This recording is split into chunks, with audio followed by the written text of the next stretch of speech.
Histoire mystérieuse. Histoire mystérieuse. Histoire mystérieuse. C'est avec le pasteur Esaïe.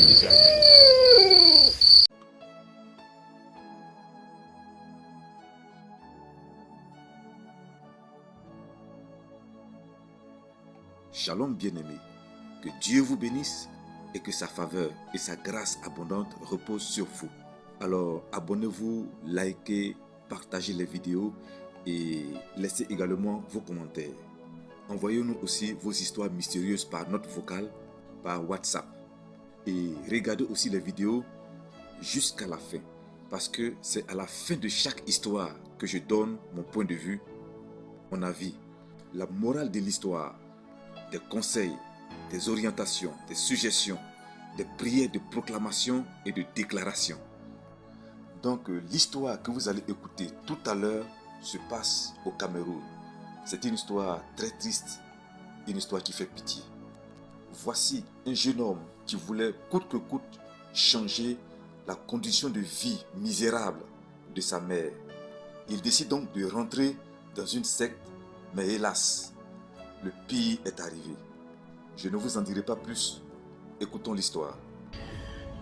Bon, je vais raconter une histoire que je n'ai pas vécue, mais on me l'a racontée avant de mourir parce que c'est l'histoire d'un de mes amis avec qui j'ai eu à fréquenter en terminale au lycée Jos à Douala.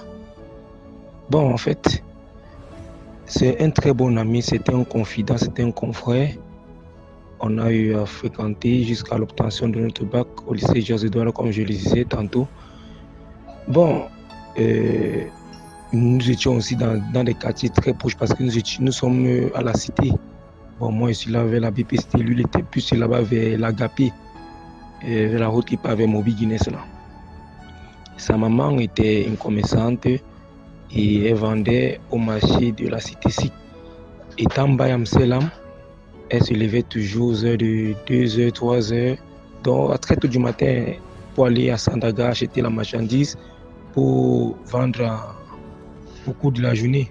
Mais maintenant, c'est que son père et lui ne s'entendaient pas et son père ne rationnait pas sa maman à la maison. Donc en fait, son père menaçait sa maman. Donc quand elle avait son argent, il partait lui manger, boire avec les femmes. Et sa maman qui souffrait et se débattait pour que ses enfants mangent. Maintenant, lui, voyant toujours comment sa maman se lamentait, mais sa maman ne refusait de lui dire cela, il entra dans la chambre de sa mère un jour, un soir, il voit comment sa maman est en train de pleurer. Il dit, mais maman, pourquoi pleures-tu? Je sais que la vie est dure, mais ce n'est pas en te lamentant et en pleurant que ça va résoudre le problème.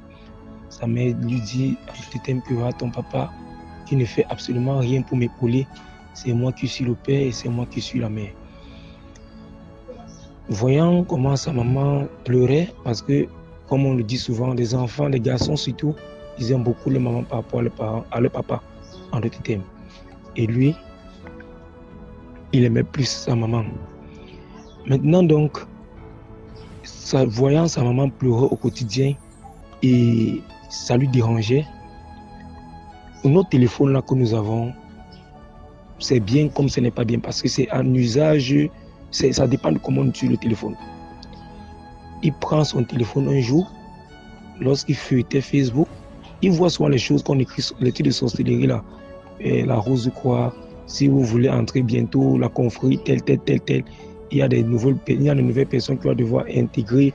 Si vous êtes prêt à avoir de l'argent, à avoir de la puissance, contactez-nous au numéro hasard tel.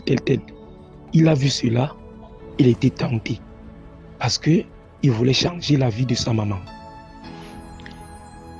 Il prend contact avec ce monsieur et cause avec ce monsieur. Le monsieur lui dit, est-ce que tu es bien sûr de ce que tu veux?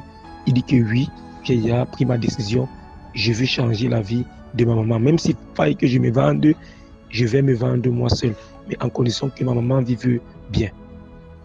Maintenant, dans chaque confrérie, il y a souvent des jours où, bon, je ne sais pas comment ça se passe, mais dans les associations d'études de sorcellerie, de franc-maçonnerie, de quoi que ce soit, il y a des jours d'initiation, voilà, c'est le mot. Le jour de l'initiation, il est arrivé, il me dit tantôt que il avait vu d'autres personnes aussi comme lui qui sont là forcément pour la quête de l'argent. Et il a vu aussi d'autres personnes arriver, les messieurs qui étaient dans la confrérie arriver avec des grosses voitures, des jeunes, plus jeunes que lui-même, avec des voitures. Il pose la question, mais qu'est-ce que tu fais de la vie? Il dit rien, il dit que mais comment c'est fait? À ton âge déjà, j'avais dit X choses, Y choses, mais ça ne fait rien, on va arranger cela. Les gars sont entrés à l'intérieur du temple parce que le contact qu'il a pris, c'était l'initiateur. Donc c'est comme à l'église, c'est à l'église là-bas chez le monsieur là, dans sa maison, parce que le monsieur en question qui me disait réside à Bonamoussadi, vers le supermarché cadeau. Il y a une grande maison que je ne peux pas citer le nom, que le monsieur vit là-bas à l'intérieur. Et à l'intérieur de sa maison, comme c'est une très très grande maison, il y a une pièce spéciale pour ces rituels où les gens de leur confrérie viennent faire leur réunion. Maintenant, lorsque tous les membres sont arrivés, ils sont rentrés à l'intérieur. Eux y compris, on leur a donné des vêtements rouges. À l'intérieur, il me dit qu'il y avait un pentagone dessiné à l'intérieur et des bougies tout autour de ces pentagones-là. Ils étaient au nombre de 3. Des nouvelles personnes, autant pour moi, qui voulaient intégrer la confrérie. Lorsqu'ils sont entrés dans le Pentagone, ces gens ont commencé à invoquer, c'était en latin, d'après ce qu'ils me disaient. Bon, en fait, ils ont dit certaines paroles et tout et consort. Lorsque les paroles étaient en train de se dire, autour d'eux, ils ressentaient une présence. Donc, du vent autour d'eux, directement une personne apparaît. En lui disant tantôt que, il me dit que dès que la personne apparut, c'était un très bel homme qui était apparu devant eux. Il n'avait même pas dit comment il s'appelait. Le monsieur lui donnait directement son nom en disant que toi tel, qu'est-ce que tu veux? Excusez-moi de ne pas dire le nom parce que ce n'est pas bon. Parce que je peux dire comme ça, les gens se reconnaissent. Parce que c'est un secret qu'il me l'a dit personnellement avant de mourir. Personne d'autre ne connaît cela. C'est pour ça que je préfère ne pas prononcer le nom. Comme il disait tantôt, le monsieur qui est apparu devant eux lui a prononcé son nom en disant que dis-moi, qu'est-ce que toi tu veux? Il a dit qu'il veut de l'argent pour aider sa maman et tout consort. Il a posé aussi la même question aux autres personnes, mais tout partait tourner autour de l'argent en fait. Mais je m'intéresse plus sur son cas parce que lorsqu'il a dit qu'il veut de l'argent pour aider sa maman, la personne a dit directement que c'est ta mère que je veux. L'argent que tu auras cet argent, mais en retour, c'est ta maman que je veux. C'est là qu'il dit que non, mais je veux de l'argent pour aider ma maman. Comme je t'ai dit, là, c'est ta mère que je veux. Si ce n'est pas ta mère que tu me donnes, c'est toi-même qui pars. Dans les menaces et tout, il était obligé de céder sa maman. Lorsqu'il est rentré, il a commencé à pleurer. Nuit et jour, il pleurait, nuit et jour, il pleurait. Et sa maman mourra même comment? Un beau jour, elle est partie, comme elle fait quotidien, elle passe en agrès, elle achète la marchandise.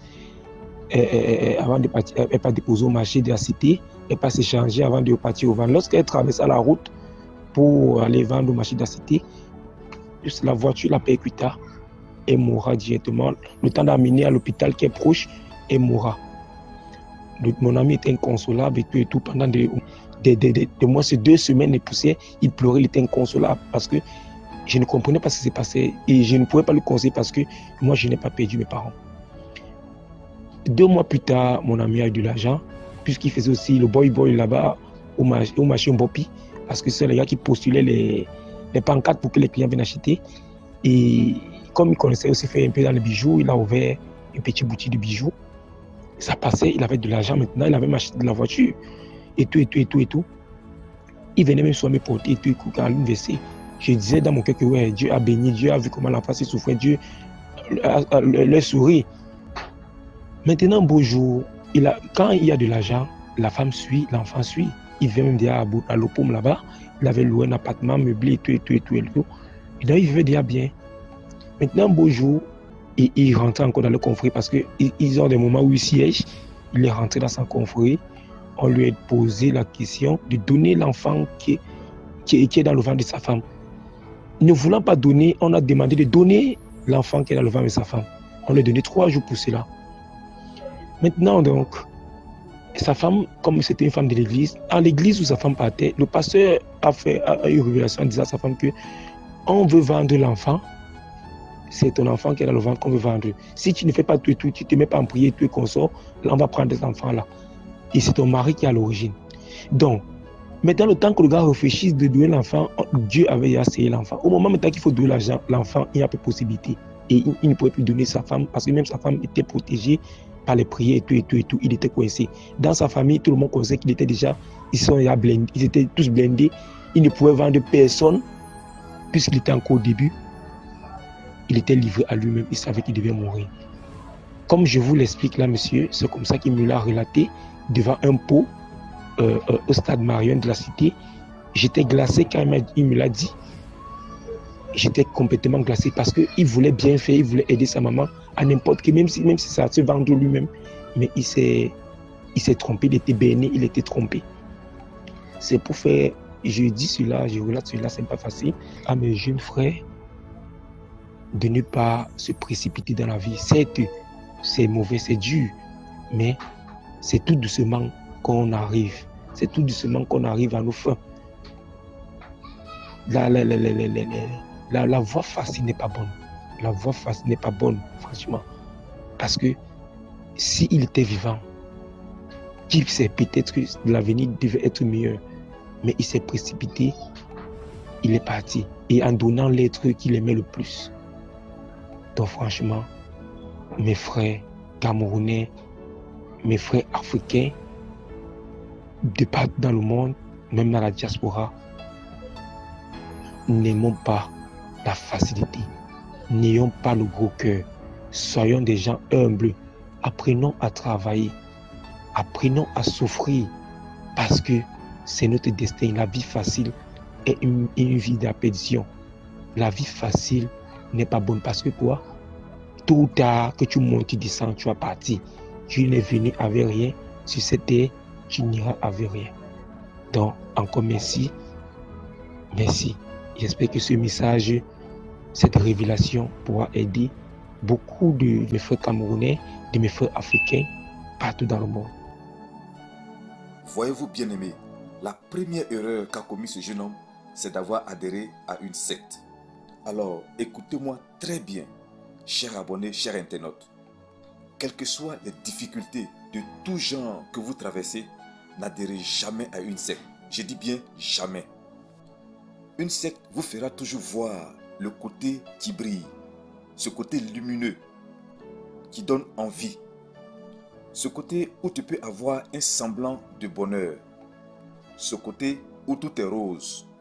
Toutefois, il ne faut pas oublier qu'il y a un côté caché, ce côté qu'on ne vous dira jamais, ce côté où il y a également la croix, ce côté très amer, regrettable, où tu vas te poser la question de savoir qu'est-ce qui t'a poussé, pourquoi est-ce que tu as pris la décision de rentrer dans cette secte.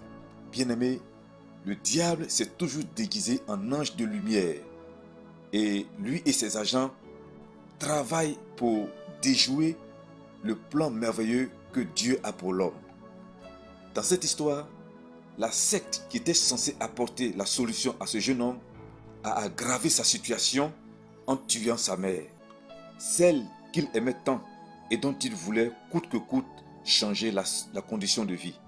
C'est elle qui est morte en premier. Alors retenez ceci, quand vous adhérez à ces genres de confréries, c'est-à-dire sectes, sorcellerie et autres, ceux-ci vous demanderont encore et encore plus ce qui vous est cher. Et c'est le cas dans cette histoire. Après que la mère de ce jeune homme ait payé les frais, la secte voulait encore prendre le bébé de ce jeune homme. Mais gloire soit rendue à Dieu parce que son épouse était chrétienne. Elle était sous la couverture, sous la protection de Jésus-Christ. Sinon, son bébé serait tué. Et peu de temps encore après, ce serait elle qui allait partir. Et ainsi de suite. C'est ça les sectes, c'est ça les confréries de la sorcellerie. Ils ne feront que vous demander, jusqu'à vous demander l'impossible, c'est-à-dire vous-même. Alors, je vais sensibiliser une personne qui entend le son de ma voix et dire que la meilleure protection, c'est Jésus-Christ de Nazareth. La meilleure vie, c'est Jésus. Le meilleur bonheur, c'est Jésus. La meilleure bénédiction, c'est Jésus-Christ. Et c'est d'ailleurs en cela que la Bible déclare que c'est la bénédiction de l'Éternel qui enrichit et elle ne se fait suivre d'aucun chagrin. Donc, cela sous-entend que toute bénédiction en dehors de Jésus-Christ, je dis bien, toute bénédiction en dehors de Jésus-Christ se fera toujours suivre d'un chagrin. Je dis bien toujours suivre d'un chagrin. Et la preuve est que ce jeune homme est décédé. Oui, il est décédé parce que Satan ne te donnera jamais quelque chose gratuit. Non, jamais. Il va toujours réclamer quelque chose et qui est 1000 fois meilleur que ce qu'il t'a donné. Ce jeune homme est décédé parce qu'il n'a pas honoré à ses engagements. Alors, voyez-vous, avec le diable, il n'y a pas de pitié, il n'y a pas de demi-mesure. Or, notre Dieu est compatissant, il pardonne, il est lent à la colère et riche en bonté et en fidélité. Faites donc confiance à ce Dieu tout-puissant, faites confiance à Jésus-Christ de Nazareth et restez attachés à ce Dieu-là pour une vie de bonheur et une vie de protection. Parce que ce que vous devez retenir, c'est que tout pouvoir a été donné à Jésus-Christ de Nazareth, dans les cieux, sur la terre, sous la terre, dans la mer, afin qu'au nom de Jésus-Christ, tout genou fléchisse et que toute langue confesse que Jésus-Christ de Nazareth est Seigneur des Seigneurs à la gloire de Dieu le Père. Jésus-Christ est le chef de toute autorité et de toute domination. Oui, c'est lui. Donc, il n'y a aucun pouvoir mystique, aucun pouvoir du diable qui peut atteindre un enfant de Dieu parce que Jésus-Christ est avec la personne. C'est pourquoi les Écritures déclarent, si Dieu est pour nous, qui sera contre nous? Personne. Personne. Alors, dans cette histoire, ce jeune homme a adhéré à cette secte parce qu'il voulait changer la condition misérable de sa mère. Il voulait avoir une condition de vie meilleure. Mais ce n'est pas là-bas qu'on peut avoir la condition de vie meilleure. Et la Bible déclare que sert-il à un homme de gagner le monde s'il perdait son âme?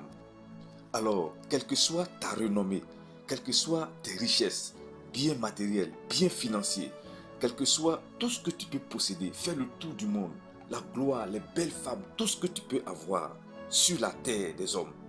Si tu n'as pas Jésus-Christ de Nazareth, tu auras vécu inutilement sur la terre. Oui, inutilement.